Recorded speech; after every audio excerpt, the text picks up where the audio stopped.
নমস্কার দর্শক বন্ধুরা, আপনাদের সকলকে স্বাগত জানাচ্ছি রেফ স্পোর্টস বাংলার এক নতুন উপস্থাপনাতে। আমি সোমনাথ এবং আজকে আমরা কথা বলবো অবশ্যই আইএসএল নিয়ে। কারণ আইএসএল এর এই বছর তো মোটামুটি চলছে, কিন্তু পরবর্তী সিজনে আইএসএল কিভাবে হতে পারে এবং আইএসএল এর ভবিষ্যৎ কি সেই সব নিয়ে কথা বলবো। যদিও আজকে আইএসএল নিয়ে বেশি আমরা কথা বলবো না, আইএসএল যারা চালাতে পারে বা কমার্শিয়াল পার্টনার যারা হতে পারে তাদের নিয়ে আর কি খুঁটিনাটি কথা বলতে পারি। এবং অবশ্যই আমরা জানি যে এখন প্রত্যেকটা লিগ, স্পোর্টস লিগ যেগুলো হয়, সেখানে যে বাণিজ্যিক নবীকরণ বা কমার্শিয়ালাইজেশন অফ দ্য গেম সেটা কিন্তু খুবই র্যাপিড পেসে হচ্ছে। অবশ্যই যে আপনারা জানেন যে আপাতত দুটো কোম্পানিজ কিন্তু বিট করেছে কমার্শিয়াল পার্টনার হওয়ার জন্য, একটা জিনিয়াস স্পোর্টস এবং আরেকটা ফ্যান কোড। এবং দুজনেরই যে তারা যে অফারটা দিচ্ছে সেটার মধ্যে কিন্তু একটা ড্রাস্টিক ফারাক আছে।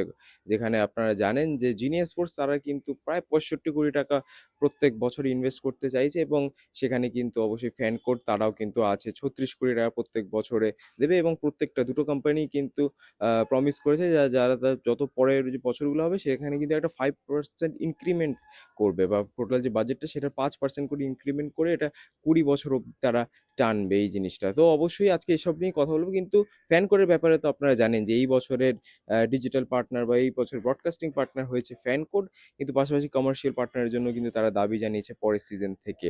কিন্তু জিনিয়াস স্পোর্টস তাদের ব্যাপারে হয়তো আপনারা বেশি খুব একটা কথা জানেন না, এবং কি কি কাজ করে জিনিয়াস স্পোর্টস। অনেকে ভাবছেন যে তারা হয়তো একটা বেটিং কোম্পানি, কিন্তু ইন্ডিয়াতে তো বেটিং ইললিগাল। তাহলে সেইভাবে কি করে এই জিনিয়াস স্পোর্টস আইএসএল এর একটা তফাৎ করতে পারবে, আইএসএল এর মান উন্নত করতে পারবে, সেটা নিয়ে আজকের এই ভিডিওতে কথা বলবো। এবং একটা এক্সাম্পলও দেবো যে কী করে একটা লিগ থেকে ম্যাক্সিমাম প্রফিটটা আনা যেতে পারে, যেটা হয়তো এখনো পর্যন্ত আমরা সেই অর্থে করে উঠতে পারিনি। এবং এই প্রসঙ্গ নিয়ে যখন কথা বলবো তখন একটা এক্সাম্পলও টানবো আইপিএল নিয়ে, আমাদের দেশেরই একটা লিগ। এবং বলতে পারেন আইপিএল যেভাবে ডেভেলপ করেছে ওভার দ্য ইয়ার্স, এবং এখন ওয়ার্ল্ডের one of the richest sports league আপনারা জানেন। এবং সেই আইপিএল এর থেকে আমরা কী কী শিখতে পারি, এবং সেই শেখার জিনিসগুলোর মধ্যে জিনিয়াস স্পোর্টসের অবদান কী কী থাকতে পারে, সেই সব নিয়ে কিন্তু অবশ্যই কথা বলবো। আপনারা জানেন যে আইপিএল এর যে ব্রডকাস্টিং হয় বা আইপিএল এ যে মার্কেটিংটা হয় সেটা টপ নচ হয় অবশ্যই। এবং প্রত্যেকটা স্পন্সর, দেখুন প্রত্যেকটা লিগের জন্য কিন্তু এক একটা স্পন্সর লাগে, এবং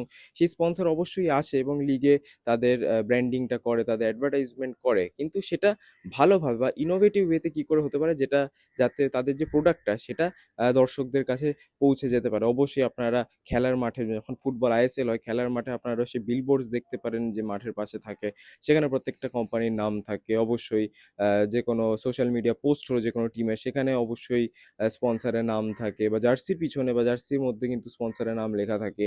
বাট তাছাড়াও কি করে আরো ভালোভাবে মার্কেটিংটা করা যেতে পারে, এখানে আইপিএল এর একটা এক্সাম্পল নেবো। যেমন আপনারা জানেন যে স্ট্র্যাটেজিক টাইম আউট যখন হয় আইপিএল এর, পাওয়ার প্লে শেষ হতে একটা স্ট্র্যাটেজিক টাইম আউট হয়, তো সেখানে কিন্তু একটা স্পন্সরের নাম থাকে যে এইটা প্রেজেন্ট স্ট্র্যাটেজিক টাইম আউট, বা এইটা স্ট্র্যাটেজিক টাইম আউট। সেরকমই যখন একটা 6 মারা হয় বা একটা 4 মারা হয়, তখনও কিন্তু একটা স্পন্সরের নাম দেওয়া থাকে। ফর এক্সাম্পল আমি যদি বলি, যখন আইপিএল চলতো, যখন ডিএলএফ আইপিএল চলতো, তখন 6 যখন মারা হতো তখন ওটাকে বলা হতো ডিএলএফ ম্যাক্সিমাম। স্ট্র্যাটেজিক টাইম আউটও যখন হয় তখন ওটাকে বলা হয় CEAT tyre strategic time out. তো এরা হচ্ছে যে কোম্পানিগুলো, এরা স্পন্সর বেসিক্যালি। এবং স্পন্সর যে এইভাবে ব্রডকাস্ট করতে পারছে নিজেদেরকে, মানুষের মাথায় কিন্তু ছেপে যাচ্ছে জিনিসটা যে হ্যাঁ, স্ট্র্যাটেজিক টাইম আউট মানে এখন হয়তো আমরা শুধু স্ট্র্যাটেজিক টাইম আউট বলবো না, যখন বলতে যাবো তখন কিন্তু ওই কোম্পানিটার নাম মাথায় আসবে, বা 6 মারার পরও কিন্তু সেই কোম্পানিটার নাম মাথায় আসবে। সেরকম ড্রিঙ্কস ব্রেকও যখন হয়, তখন ধরুন একটা বেভারেজ পার্টনার, তাদের নাম অ্যাড করে দেওয়া হলো। এতে কি হয়, এতে যে ইনভলভমেন্টটা স্পন্সরের সেটা কিন্তু আরো বেশি হয়, এবং লোকেদের মাথায় বা লোকরা কিন্তু নোটিস করে যে আচ্ছা কোন স্পন্সর এখানে অ্যাডভার্টাইজমেন্টগুলো করছে। এবং সেটা কিন্তু ফুটবলে হয় না, যেটা আইপিএলে যত সুন্দরভাবে হয়, এটা ফুটবলে হয় না। এবং জিনিয়াস স্পোর্টস কিন্তু এখানেই সামনে আসছে, এবং জিনিয়াস স্পোর্টস কিন্তু এই জিনিসের উপরে একটা বিশেষ করে কাজ করছে। অবশ্যই তাদের একটা ইনোভেশন আছে, যেটা আপনারা জানেন যে জিনিয়াস স্পোর্টস কিন্তু ডেটা নিয়ে কাজ করে অনেক বেশি। পুরো বিশ্বজুড়ে প্রায় 2,40,000 ইভেন্ট তারা বলতে পারেন যে চালনা ঠিক করে না, বা 2,40,000 ইভেন্টের পার্টনার তারা, সেখান থেকে তারা ডেটা নেয় এবং অন্য অন্য জায়গায় কিন্তু তারা সেই ডেটাটাকে সেল করে। এবং জিনিয়াস স্পোর্টস এমন একটা কোম্পানি যারা কিন্তু এই পুরো ম্যাচের যে লাইভ ডেটাটা সেটা স্পন্সরদেরকে দেবে, এবং স্পন্সর কিন্তু নিজেদের অনুযায়ী সেরকম ধরুন কখন গোল হচ্ছে, কখন কর্নার হচ্ছে, কখন থ্রো ইন হচ্ছে, কখন ড্রিঙ্কস ব্রেক হচ্ছে, কখন হাফ টাইম হচ্ছে, ফুল টাইম হচ্ছে, সাবস্টিটিউশন হচ্ছে, এইসব কিন্তু কয়েকটা রিয়েল টাইম ইভেন্ট যেগুলো একটা ম্যাচের মধ্যে হবে। এবং এইখানে কিন্তু স্পন্সররা নিজেদের যে ব্র্যান্ডিংটা সেটা করতে পারে। তো অবশ্যই এই রিয়েল টাইম ডেটাটা জিনিয়াস স্পোর্টস পুরো খেলা থেকে নেবে, এভরিডে প্রত্যেকটা ম্যাচে করবে এবং তারা কিন্তু সেটা স্পন্সরদেরকে দেবে এবং সেই মতোই কিন্তু ধরুন ড্রিঙ্কস ব্রেক হলো, একটা বেভারেজ পার্টনার বা একটা এরকম ড্রিঙ্কসের কোম্পানি যারা ধরুন স্পন্সর করবে, তারা হয়তো ইন্টারেস্টেড থাকবে যে হ্যাঁ একটা ড্রিঙ্কস ব্রেক প্রত্যেকটা ফুটবল ম্যাচেই হয়। এবং এখন যা নিয়ম হয়েছে স্পেশালি ইউরোপে বা ওয়ার্ল্ড কাপে যেটা আমরা শুনতে পাচ্ছি যে 4টে করে ড্রিঙ্কস ব্রেক হবে।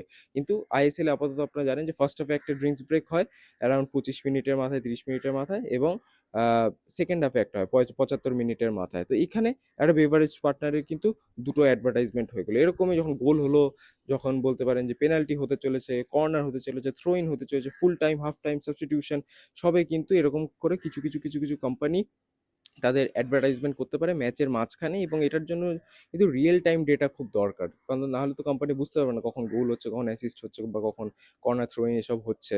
তো এটার জন্য কিন্তু জিনিয়াস স্পোর্টস একটা ইনোভেটিভ ওয়ে বার করেছে। তারা পুরো যে ম্যাচের যে লাইভ ডেটাটা সেটা তারা স্পন্সরদেরকে দেবে।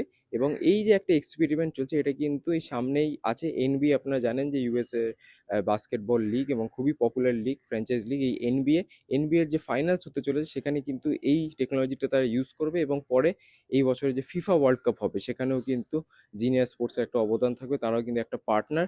এবং সেখানে কিন্তু আপনারা এরকম মাঝপথে অ্যাডভার্টাইজমেন্ট দেখতে পারেন যে ড্রিঙ্কস ব্যাগে একটা কোম্পানি অ্যাডভার্টাইজমেন্ট হয়ে গেল, স্পেশালি যেহেতু এটা ড্রিঙ্কসের উপরে, তো ধরুন একটা বেভারেজ পার্টনারের অ্যাডভার্টাইজমেন্ট হয়ে গেলো, এরকম করে কিন্তু হতেই পারে। এবং আইএসএল এই জিনিসটাকে ইনকর্পোরেট করতে পারবে জিনিয়াস স্পোর্টস যদি তারা অবশ্যই এই বিটটা যেতে, এটা কিন্তু দেখার বিষয় হবে। এবং যত ইনোভেটিভ ওয়েতে মার্কেটিং করা যাবে, যত ইনোভেটিভ ওয়েতে স্পন্সরদেরকে সাপোর্ট করা যাবে, ততই কিন্তু বড় কোম্পানিজরা সামনে আসবে এই লিগটাকে স্পন্সর করার জন্য। এবং এটা কিন্তু খুবই দরকারি আমাদের এখনকার দিনে। আমরা জানি যে অবশ্যই ইনফ্রাস্ট্রাকচার জরুরি, গ্রাসরুট জরুরি, ম্যাচ অপারেটিং ফিজ যেগুলো হয় বা অপারেশনস জরুরি, প্রোডাকশনও খুব জরুরি। কিন্তু মাঝখানে কিন্তু এই মার্কেটিং জিনিসটা প্রচণ্ডভাবে ইম্পর্টেন্ট, কারণ এখন যদি মার্কেটিং একটা লিগের ভালো হয়, যা বা যা স্পন্সর যারা ইনভেস্ট করছে তাদের যদি মার্কেটিংটা ভালোভাবে দেখানো হয় এবং অডিয়েন্সের কাছে পৌঁছে যায়, আইএসএল এ হয়তো আইপিএল এর মতো ক্রেজ নেই ঠিকই, বাট অডিয়েন্স কিন্তু মাস অডিয়েন্স আছে, সারা ভারতের লোক কিন্তু এই আইএসএল দেখে। তো অর্থাৎ বেশি লোকের কাছে যদি সে তাদের প্রোডাক্টটা পৌঁছে যেতে পারে, তাহলে কিন্তু কোম্পানিজরাও ইন্টারেস্টেড হবে এই যে আইএসএল বা এরকম লিগ, ইন্ডিয়ার যে ফুটবল লিগ আছে সেখানে ইনভেস্ট করার পিছনে কিন্তু তাদেরও একটা ইন্টারেস্ট থাকবে। এবং অবশ্যই বড় বড় স্পন্সরও কিন্তু তখন সামনে আসবে, যা ছোটোখাটো স্পন্সর না। তো এটা অবশ্যই লিগের যে ওভারঅল কোয়ালিটি, ওভারঅল স্ট্রাকচার, সেটাও কিন্তু বাড়াতে হেল্প করবে। এবং অবশ্যই যত বড় বড় স্পন্সর আসবে তার মানে ততই অর্থ তারা ব্যয় করবে এবং সেটা কিন্তু লিগের মানও অনেক বেশি উন্নত হবে, যেটা হয়তো আমরা বিগত কিছু বছর ধরে দেখিনি। আইপিএল ওভার দ্য ইয়ার্স, বছরের পর বছর কিন্তু এখন আপনারা জানেন কি জায়গায় চলে গেছে। এটার কিন্তু একটা বড় কৃতিত্ব আছে মার্কেটিং এর পিছনে, এবং এই জিনিসটা আইএসএল কিভাবে ক্যাপচার করতে পারে সেটা কিন্তু দেখার বিষয় হবে। কিন্তু এই জিনিসটা কিন্তু করতে পারে জিনিয়াস স্পোর্টস। অবশ্যই তারা একটা ইনোভেটিভ কোম্পানি, ইনোভেটিভ ওয়েতে তারা প্রোডাকশন করে, ইনোভেটিভ ওয়েতে তারা কিন্তু এরকম স্পন্সর্স অ্যাট্রাক্ট করতে পারে। এবং পাশাপাশি ডেটা, যেখানে এখনকার দিনে ডেটা এত গুরুত্বপূর্ণ হয়ে গেছে, সেখানেও কিন্তু জিনিয়াস স্পোর্টসের একটা ভালো স্পেশালিটি আছে। আপনাদের কি মনে হয় যে এই যে একটা বাণিজ্যিক নবীকরণ বা একটা কমার্শিয়ালাইজেশন অফ দ্য গেম, এটাতে আপনাদের কি মনে হয় যে কতটা উপকার হতে পারে এখানে ভারতীয় ফুটবলে, বা অল টুগেদার শুধু শুধু কথা বলতে হয় আইএসএল এর? অবশ্যই কমেন্টসে জানাতে ভুলবেন না। একটা ইনফরমেটিভ ভিডিও আপনাদের জন্য বানানোর চেষ্টা করলাম যে জিনিয়াস স্পোর্টস কীভাবে কাজ করে এবং কী কী আনতে পারে জিনিয়াস স্পোর্টস এই আইএসএল এ, যদি তারা অবশ্যই এই বিটটা যেতে। আপনাদের মতামত অবশ্যই কমেন্টে জানাতে ভুলবেন না এবং অবশ্যই আপনাদের সাথে দেখা হবে পরবর্তী ভিডিওতে। ততদিনে ভালো থাকবেন, সুস্থ থাকবেন এবং নমস্কার।